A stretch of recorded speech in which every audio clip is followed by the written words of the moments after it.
On va aller vite. Qu'est-ce que t'en fais?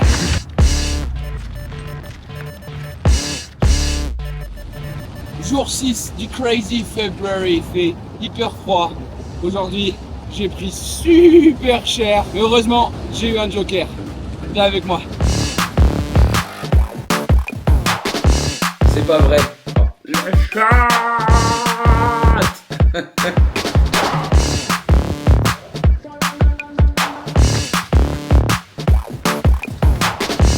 Ah, je vais pas vous mentir, quand j'ai tiré cette règle, j'étais bien content.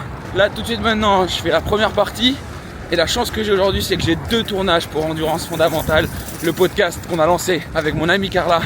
Donc ma deuxième partie, elle va être avec Dan. Ma troisième partie, elle va être avec Nico.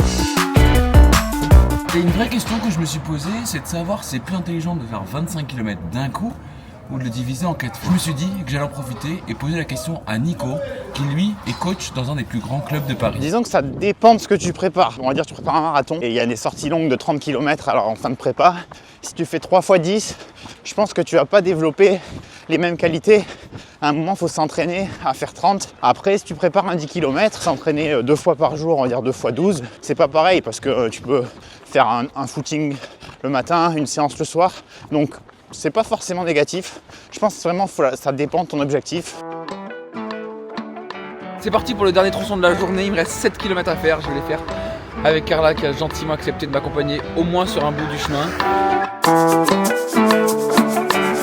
J'ai fait 5 km tout seul ce matin, 6 km en EF avec Dan, 7 km avec Nico et 7 km avec Carla qui m'accompagnait à vélo. Ça fait bien les 25 du jour. Défi encore une fois, relevé. À demain pour le jour 7.